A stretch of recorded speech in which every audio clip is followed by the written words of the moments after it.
거꾸로 흐르는 강. 토맥과 신비의 물. 장클로드 무를르바 장편 소설. 정혜승 옮김.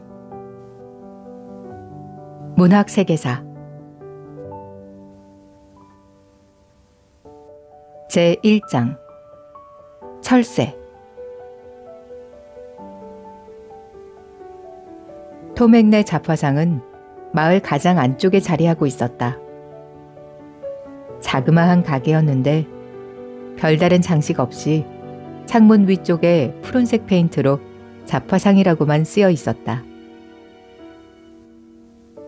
가게 문을 열고 들어서면 경쾌하고 맑은 종소리가 울렸고 그 소리에 주인인 토맥이 회색 앞치마를 두르고 나타나 환한 미소로 맞아주었다. 토맥은 꿈꾸는 눈빛을 지닌 소년이었다. 나이에 비해 키가 컸으며 조금 마른 편이었다. 여기서 토맥의 잡화상에서 파는 물건 하나하나를 나열하는 건 쓸데없는 일이지 싶다. 책 한 권을 다 나열한다 해도 모자랄 테니 그저 이 한 단어로 족하리라. 모든 것. 그랬다. 토맥네 잡화상은 모든 것을 파는 곳이었다. 파리채나 페드리종 신부의 영약처럼 쓸모있고 합당한 물건뿐 아니라 고무탕파나 곰잡이용 칼처럼 살아가는 데 없어서는 안 되는 물건까지 말 그대로 모든 것을 팔았다.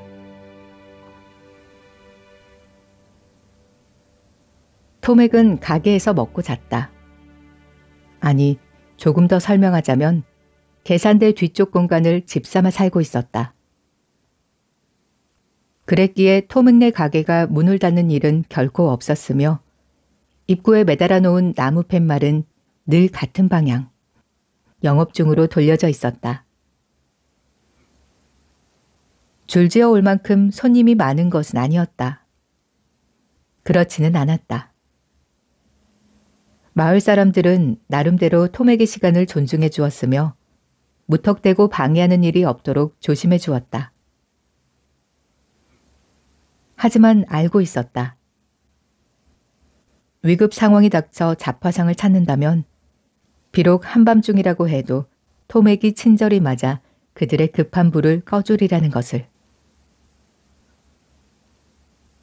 가게가 늘 열려 있다고 해서 토맥이 가게에서 한 발짝도 벗어나지 않을 거라 생각했다면 오해다. 오히려 그 반대였다.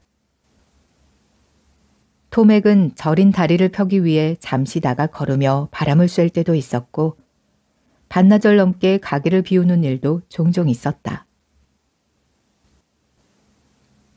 하지만 이럴 때도 가게는 열어두었으니 손님은 가게에 들어와 필요한 물건을 스스로 찾아갔고 토맥이 가게에 돌아오면 계산대에는 어김없이 쪽지가 놓여 있었다. 소시지용 실 한 묶음 가져갑니다 라는 메모와 함께 물건 가격만큼의 돈이 놓여 있거나 담배 한 갑 가져가네, 돈은 내일 들러서 내리다 라는 메모가 있기도 했다. 토맥의 가게는 이처럼 아무 탈 없이 잘 굴러갔으며 특별한 일이 일어나지 않는 한 앞으로도 몇 년이고 아니 몇 세기고 이대로 흘러갈 수 있을 것 같았다. 단지 토맥에게는 비밀이 하나 있었다. 뭐 엄청나게 특별하거나 쉬쉬해야 할 그런 비밀은 아니고 그저 아주 천천히 토맥 자신도 감지하지 못할 만큼 그렇게 서서히 그의 마음속에 자리 잡게 된 비밀이었다.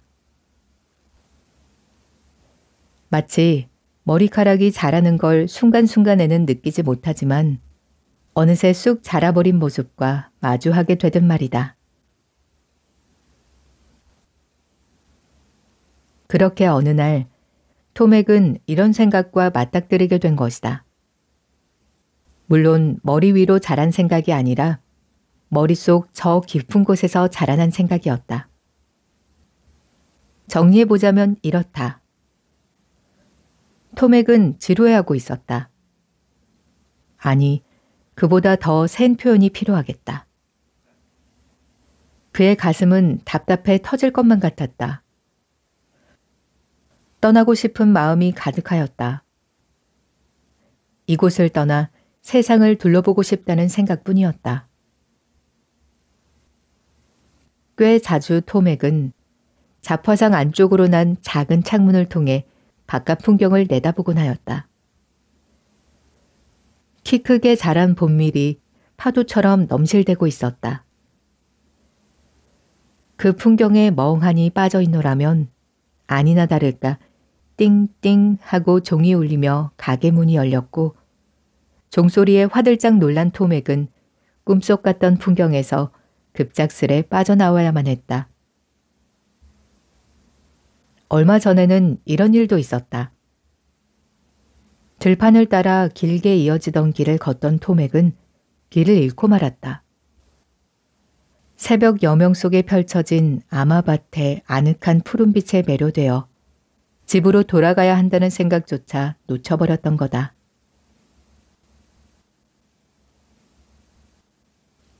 토맥이 가장 견디기 힘든 계절은 가을이었다.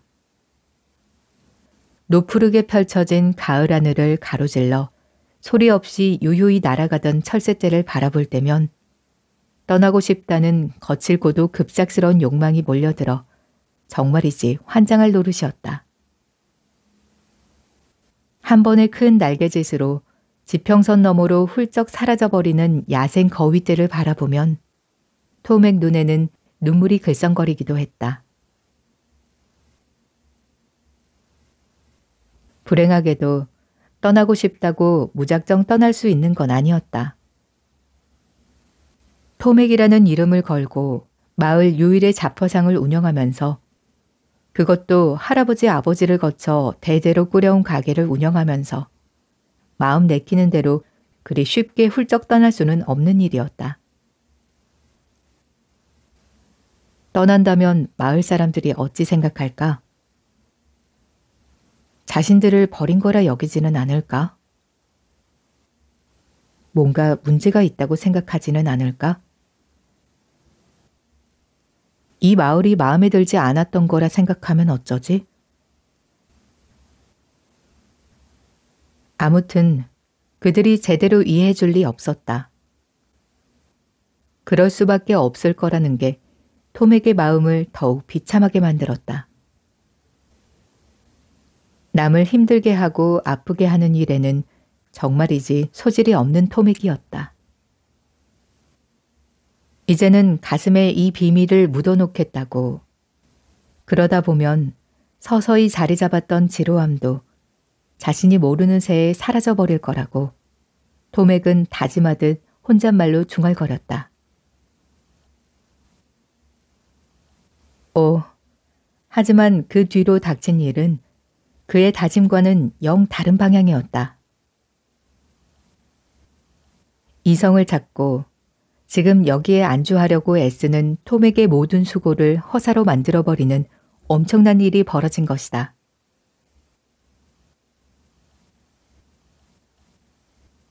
때는 여름의 끝자락 어느 저녁이었다. 이른 밤에 신선한 공기를 맡고 싶어진 토맥은 가게 문을 활짝 열어두고서 기름 램프에 불을 밝히고 계산대에 앉아 자신의 큼직한 장부를 펼쳐놓고 펜을 끄적이며 계산에 몰두하고 있었다. 그때 갑자기 들려온 또랑또랑한 목소리에 토맥은 소스라치게 놀랐다. 막대 사탕 있나요? 토맥이 고개를 드니 거기에는 세상에 더는 예쁠 수 없을 것 같은 그런 소녀가 서 있었다. 12살 정도 되어 보이는 짙은 갈색 머리의 소녀였다. 추레한 원피스에 샌들을 신었으며 허리띠에는 가죽 물병 하나를 차고 있었다. 열린 문으로 소리 없이 들어온 유령인가 환영인가 싶기도 했지만 소녀는 검은 눈동자가 그려내는 슬픈 눈빛으로 톰에게서 시선을 떼지 않고 있었다. 여기서 막대사탕도 파나요? 그 물음에 톰액은 두 가지 일을 동시에 했다. 우선 이렇게 대답하는 것 하나. 네, 막대사탕 팝니다. 그리고 두 번째는 이제껏 살아오면서 어떤 소녀에게도 3번 이상 눈길을 준 적 없던 그가 눈앞에선 갈색머리 소녀에게 순간 마침내 완전히 반해버린 것이다. 톰액은 커다란 유리병에서 막대사탕 하나를 꺼내 소녀에게 내밀었다. 사탕을 받아든 소녀는 얼른 원피스 주머니로 넣었다. 소녀는 바로 가려 하기보다는 가게의 벽을 층층이 빼곡히 채우고 있는 작은 서랍장에 눈길을 보냈다. 대체 이 많은 서랍장에는 뭐가 들었죠? 그러니까 말하자면 모든 것이요. 필요한 모든 것. 모자에 넣는 고무줄 같은 것도 있나요? 물론이죠. 톰액은 사다리를 타고 올라가 저 위쪽 서랍에서 고무줄을 꺼냈다. 여기요. 그럼 트럼프도 있겠네요? 톰액은 사다리를 타고 내려왔다가 다시 다른 쪽 서랍장으로 올라갔다. 자, 여기요. 잠시 주저하는 듯 보이던 소녀의 입가에 수줍은 미소가 번졌다. 그녀가 이 놀이를 즐기고 있음이 분명했다. 그럼 캥거루 그림은요? 톰액은 잠시 생각하더니 서둘러 왼쪽 서랍장 쪽으로 다가갔다. 여기 있습니다. 이때였다. 소녀의 짙은 눈동자가 반짝하고 빛났다. 행복과 기대에 찬 모습이 어찌나 매력적이던지 톰에게 심장이 쿵쾅거리기 시작했다. 혹시 그럼 사막의 모래도 있나요? 아직 온기가 남아있는 거로요. 톰액은 한 번 더 사다리를 타고 올라 서랍에서 오렌지빛 모래가 담긴 아주 작은 약병을 꺼내 들고 내려왔다. 그러고는 병 안에 담긴 모래를 장부 위로 조심스레 쏟아부어 소녀가 만져볼 수 있게 해주었다. 소녀는 손등으로 모래를 살살 쓰다듬더니 손가락 끝을 세워 모래 속을 이리저리 지나다녔다. 아직 따뜻해요. 소녀가 계산대 쪽으로 한 발짝 더 가까이 다가왔다. 톰액에게 소녀의 체온이 느껴졌다. 열기를 머금은 사막의 모래보다 톰액이 진정 손을 가져다 보고 싶은 곳은 햇볕에 보기 좋게 그을린 소녀의 팔이었다. 아무래도 그걸 눈치챈 것인지 소녀가 말했다.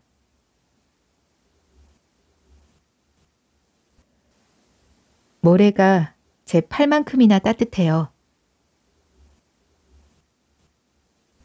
그러고는 모래를 만지던 손 아닌 다른 손으로 톰에게 손을 잡아 자기 팔에 가져다 댔다.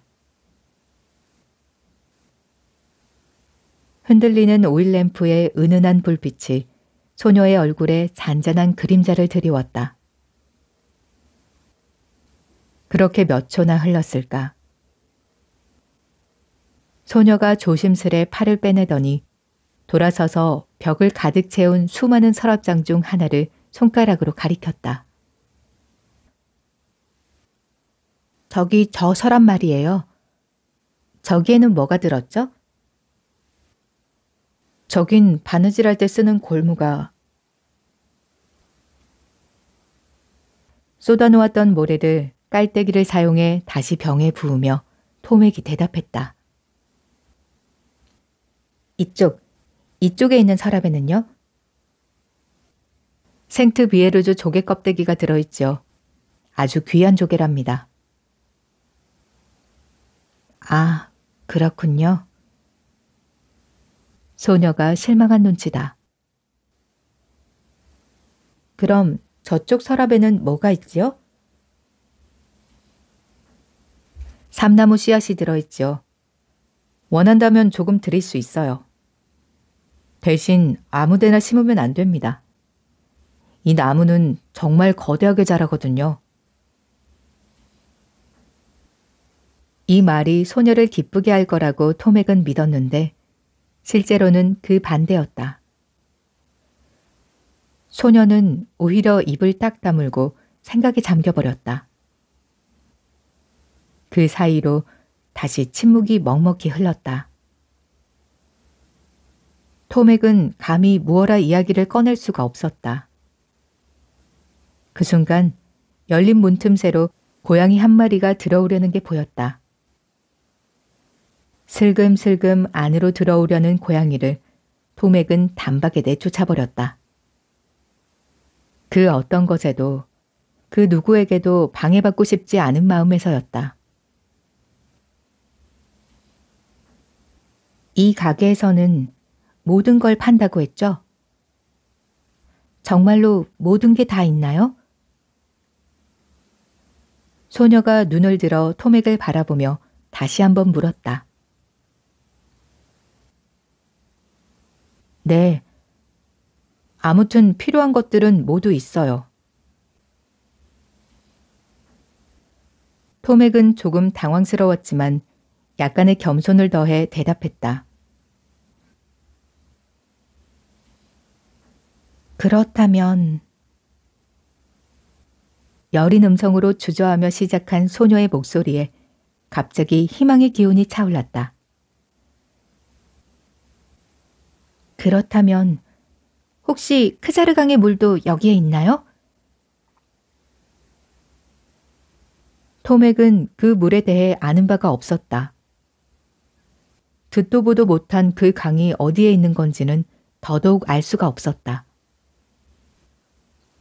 그런 토맥의 표정을 소녀가 읽어버렸다. 어두운 그림자가 소녀의 얼굴을 스쳤고 그녀는 토맥에게 눈도 맞추지 않은 채로 덧붙였다. 죽지 않게 해주는 물이라고 하죠. 모르세요? 토맥은 느리게 고개를 저었다. 토맥은 알지 못했다. 내게 필요한 건 그거였는데. 허리춤에 차고 있던 물통을 두드리며 그녀가 말했다. 그 물을 구해서 여기에 담아올 거거든요. 토맥은 어떤 말이라도 좋으니 소녀가 그 물에 대해 좀 더 얘기해 주기를 바랐다. 하지만 소녀는 토맥 쪽으로 다가와 손수건을 펼친 뒤 동전 몇 개를 꺼냈다. 사탕값으로 얼마를 드리면 될까요? 동전 하나면 됩니다. 토맥이 웅얼거렸다. 소녀는 동전을 계산대에 놓더니 벽을 빼곡히 채운 작은 서랍을 한 번 더 둘러보고는 토맥에게 마지막 미소를 건넸다. 자, 그럼 수고하세요. 이 말만 남기고 소녀는 가게를 떠나버렸고 안녕히. 뒤로 남은 토맥은 혼자 중얼거렸다.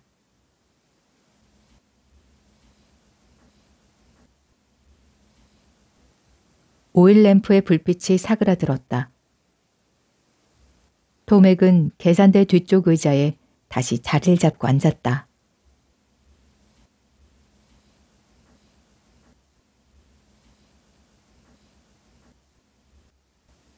제2장 이샴 할아버지. 다음 날도 그 다음 날도 내내 토맥은 자신을 책망했다. 대체 왜 그 소녀에게 돈을 받았느냐 말이다. 그만큼 값이 나가는 물건도 아니었는데. 토맥은 자신도 모르게 아니요, 됐어요. 그냥 가져가셔도 돼요. 사탕 하나에 무슨 돈을 받겠어요. 같은 말을 혼자서 몇 번이고 되뇌고 있었다. 하지만 이제 와서 세상에서 가장 상냥하고 친절한 어투로 말한들 무슨 소용이 있단 말인가. 너무 늦어버린 것을. 소녀는 돈을 냈고 가버렸고 남은 것은 후회뿐이었다. 돈을 받은 일만큼이나 톰에게 머릿속을 괴롭히는 것이 있었으니 소녀가 그날 언급했던 지금은 기억도 잘 나지 않는 이상한 이름의 강물이었다. 묘한 분위기의 그 소녀는 과연 누구일까? 어디서 오는 길이었을까? 혼자 길을 떠난 건가? 가게 밖에서 누군가가 기다리고 있던 걸까? 어딜 향해 가고 있던 걸까? 답도 없는 수많은 질문만 가슴에 와 부딪혔다. 토맥은 손님들을 통해 그 소녀를 알아보기로 했다. 마을에 별일 없어요? 뭐 새로운 소식이라도? 혹은 요즘은 마을을 지나쳐가는 사람이 영 뜸한 것 같지 않아요? 따위의 물음을 은근슬쩍 던져 누구 하나라도 이런 대답을 해주길 바라면서 말이다. 그러게 말일세. 도통 지나가는 사람이 없네. 며칠 전인가 그 소녀를 빼고 말이야. 하지만 반응은 전혀 없었다. 아무래도 마을에서 소녀를 본 유일한 사람은 토맥뿐인 것 같았다. 시간은 그렇게 흘러갔다. 그러던 어느 오후 토맥은 더 이상 견딜 수가 없어졌다. 소녀를 다시 보지 못할 거란 생각에 미치도록 괴로웠고 소녀에 대해 얘기를 나눌 사람조차 없다는 게 더없이 비참했다. 토맥은 주머니에 막대 모양 과일 젤리를 잔뜩 쑤셔 넣은 뒤 가게는 내버려 두고 껑충껑충 마을 반대편을 향해 달렸다. 이샴 할아버지의 집이 있는 곳이었다. 이샴은 마을의 공식 대서인이었다. 글을 쓸 줄 모르는 사람을 위해 다시 글을 써주는 일이었다. 물론 대신 읽어주는 일도 맡아 하고 있었다. 토맥이 이샴의 집에 도착했을 때 이샴은 땅딸막한 부인에게 편지를 읽어주는 중이었다. 토맥은 방해가 될까 싶어 한 구석에 멀리 떨어져 기다리다가 편지 읽어주는 일이 끝나기 무섭게 이샴에게 다가갔다. 할아버지, 안녕하셨어요? 가슴팍에 두 손을 모으며 인사하는 토맥을 보며 이샴은 아이고 우리 손자 왔구나 하며 두 팔을 벌려 토맥을 맞았다. 사실 두 사람은 진짜 할아버지와 손자의 관계는 아니었다. 나이든 이샴이 혼자 사는 데다가 토맥 또한 고아인지라 두 사람은 서로를 언제나 그렇게 불렀고 그만큼 서로를 마음 깊이 아끼고 있었다. 날 좋은 여름이면 이삼은 담벼락 앞에 자그마한 노점을 꾸렸는데 책상 다리로 앉아 책더미에 파묻혀 있는 모습이 그 계절에 마주치게 되는 그의 모습이었다. 고로 그를 만나려면 나무 계단 3개를 기어 올라가 바닥에 철퍼덕 앉아야 했다. 하지만 대서를 부탁하거나 편지를 읽어달라고 온 손님들은 대개 그렇게 앉기보다는 길에 서서 이샴의 대서나 대독을 기다리곤 했다.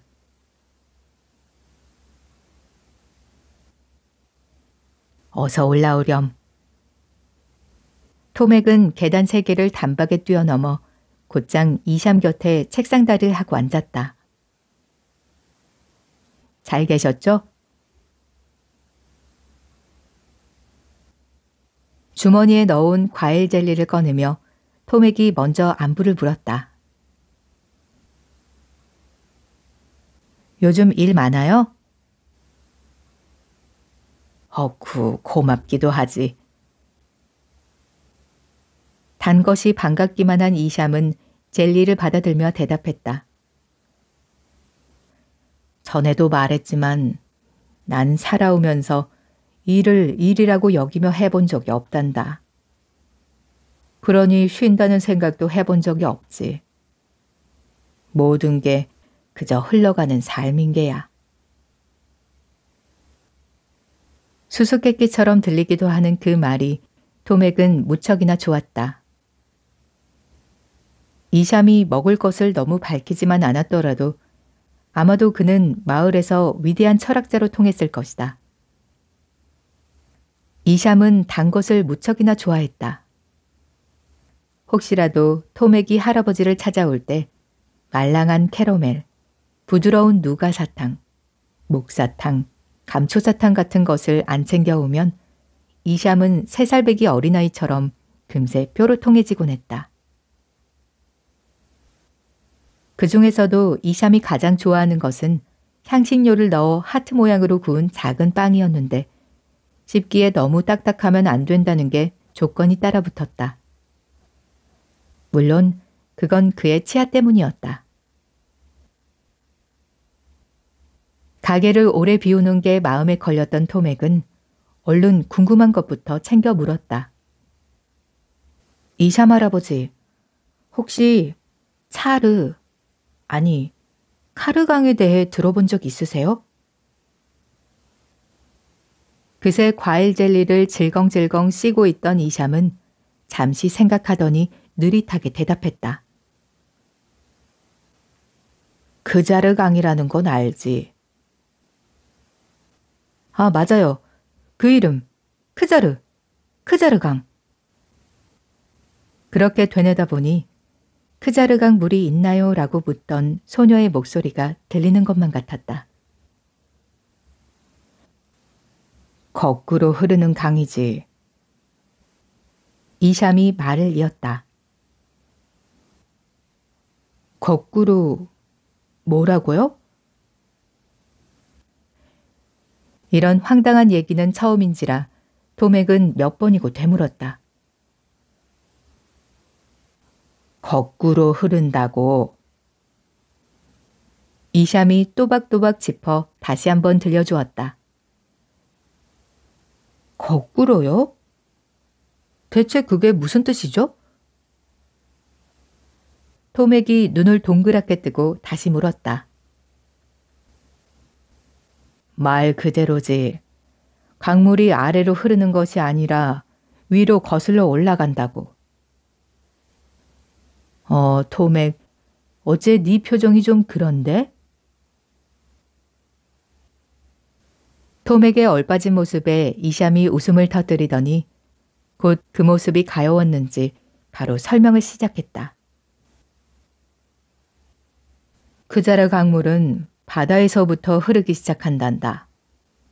이해하겠니? 막바지에 도착하는 곳이 바다가 아니라 바로 그곳에서 솟아난다고. 어찌 보면 바닷물을 빨아올린다고나 할까. 그래서 강이 시작되는 부근의 폭이 바다로 흘러가는 다른 보통 강폭만큼이나 넓다고 하지. 그 주변으로는 희귀한 나무들이 자라는데 아침이면 활짝 기지개를 켜고 저녁이면 한숨 쉬듯 숨을 내쉰다고 해. 게다가 듣도 보도 못한 신기한 동물들도 그곳에 가득하다고 하지. 대체 어떤 종류일까요? 위험한 동물일까요? 토맥은 궁금했다. 하지만 이샴은 고개를 저었다. 그 이상은 그 역시 알지 못해서였다. 무엇보다 놀라운 건 강물이 거꾸로 흐른다는 거야. 그렇다면... 호기심 넘치는 토맥이 이샴의 말을 끊었다. 강이 바닷물을 끌어올려 거꾸로 흐른다 치면 바다 수면이 계속 낮아지지 않겠어요? 그래야 맞겠지. 하지만 주위 수십 개의 강줄기가 제대로 된 방향으로 동시에 바다로 흘러들어가 합쳐지니 그렇게 되지 않는 게지. 그건 그렇겠네요. 토맥은 수긍하지 않을 수 없었다. 그렇게 시작된 크자르강은 몇백 킬로미터 땅속을 가로질러 올라간다고 해. 점점 폭이 좁아지고 강물의 양도 점점 줄어들면서 말이야. 세상의 모든 강은 하류로 가며 물이 불어나는데 말이지. 강은 도대체 어디를 향해 흐르는 거죠? 토맥이 다시 물었다. 어쨌든 어디론가 향해 갈 거 아니에요. 한 번 더 이샴은 자신도 그건 알지 못한다고 고백했다. 강이 어디를 향해 흐르는지는 아무도 모른단다.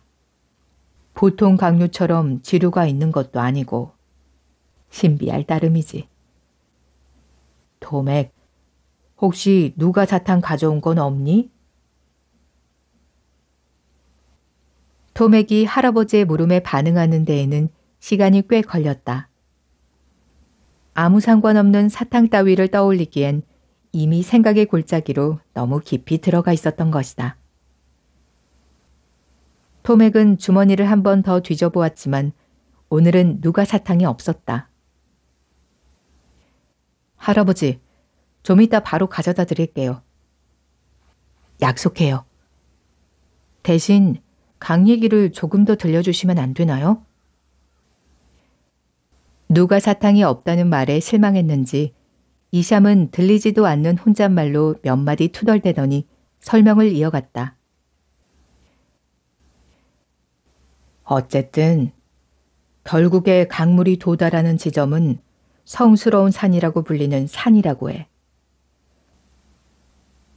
성스러운 산이라고요? 토맥은 그 이름에 감동을 한 눈치다. 그렇지, 성스러운 산. 그 산에 다가갔던 사람들이 말하기를 그렇게 위험있고 장엄한 광경은 세상 어디에도 없을 거라고들 하더구나. 산 정상 근처로 눈이 덮여 있지만 산봉우리는 그 덮은 눈을 훌쩍 넘어 오롯이 솟아있다고 했어. 생각해보렴. 점점 좁아져 산 아래까지 도달한 강이 어떻게 이 산을 넘을지 말이야. 답은 간단해. 강물은 그저 산을 타고 오르는 거야. 높이 올라갈수록 강폭도 점점 좁아져 급류가 되었다가 졸졸 흐르는 냇물로 변하는 거지. 물론 계속해서 거꾸로 흐르면서 말이야. 정상에 이르러서는 겨우 엄지손가락 굵기에 가는 물줄기가 됐는데 바로 거기야. 거기에서 강물은 더 이상 흐르기를 멈추고 움푹 팬 바위 안에 가만히 고인물이 되는 거지. 크기가 쇠면대의 반 정도 되려나? 아무튼 그 물은 너무 맑아서 이루 설명하기 힘들 정도라고 해. 마법의 물인 거지. 마법이요? 토맥이 되받았다. 죽지 않게 해주는 물이란다. 죽지 않게 해주는 물이라고 하죠. 모르세요 라고 말하던 소녀의 낭낭한 목소리가 다시 한번 들려왔다. 이샴도 소녀와 똑같은 표현을 쓰고 있었다. 다만 그 물을 가져온 사람이 아직 아무도 없다는 게 문제지. 이샴이 말했다. 강의 원천을 찾아서 강줄기를 따라 산 정상까지 올라가 고여있는 물을 병에 담아 내려오기만 하면 그만일 텐데. 어째서 이제껏 아무도 없을까요? 토맥이 흥분해 물었다. 그렇긴 한데 아직은 정상까지 오른 사람도 없는 듯해. 아니면 누군가가 도달했다 하더라도 내려오는데 성공하지 못했거나 알 수가 없지. 내려오는 데까지는 성공했다고 해도 돌아오는 길에 물을 담은 병을 잃어버릴 수도 있겠지. 사실 이 모험을 더더욱 힘들게 만드는 골칫거리가 또 있어. 그게 뭐죠? 그런 강도, 그런 산도 어쩌면 존재하지 않을지 모른다는 거. 그 말에 침묵이 흘렀다. 참으로 긴 침묵이었다. 그 침묵을 흐트러뜨리며 이샴이 말을 이었다. 근데 토맥, 대체 누가 내게 그 강 얘기를 들려준 거니? 토맥은 그제야 자신이 할아버지에게 소녀가 들렀던 얘기를 하러 이곳에 왔다는 게 기억났다. 이제는 자신의 비밀을 털어놓을 때다. 그러면 무언가 더 알아낼 수 있을지도 모른다. 토맥은 모든 기억을 불러들이려고 애를 썼다. 그날 저녁 자신의 가게에서 벌어졌던 일을 작은 것 하나까지 빼놓지 않고 낱낱이 설명했다. 모든 순간순간이 다 떠올랐다. 캥거루 그림도, 약병에 담긴 오렌지빛 사막 모래도, 가게 안으로 들어오려던 고양이까지도 다 새록새록 기억이 났다. 하지만 소녀의 팔을 만졌던 일에 대해서는 굳이 꺼내지 않았다. 세상에 미주알 고주알 알릴 필요는 없는 일이니까 말이다.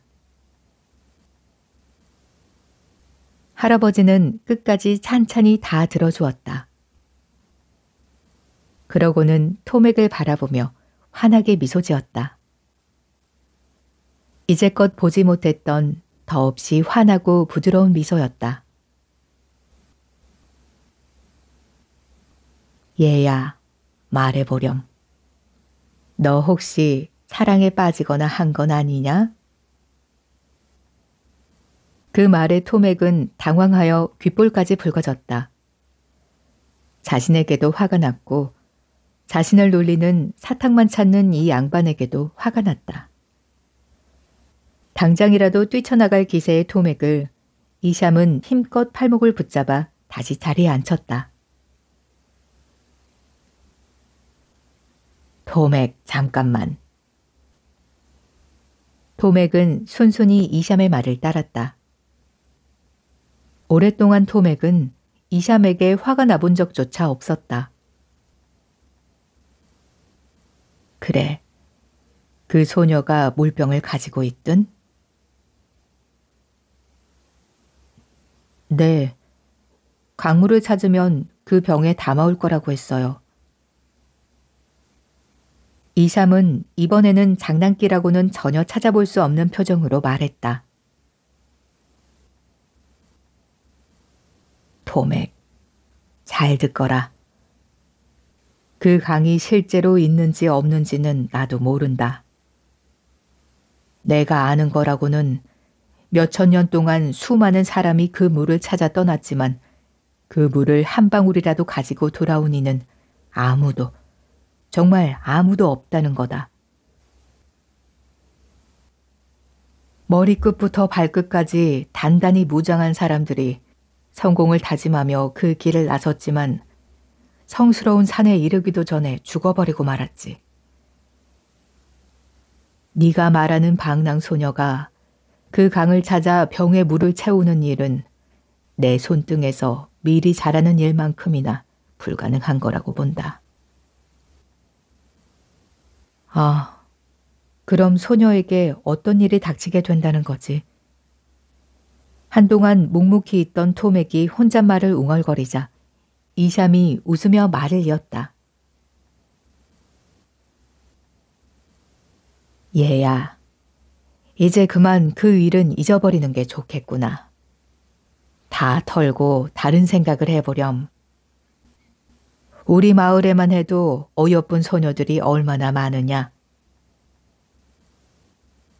자, 이제 가봐야지.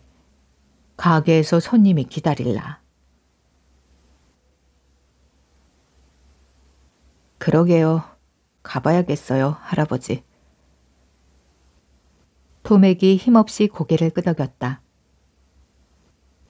자리에서 일어난 토맥은 이샴에게로 다가가 그의 손을 꼭 잡았다. 그러고는 잡화상을 향해 터벅터벅 처진 발걸음을 옮겼다.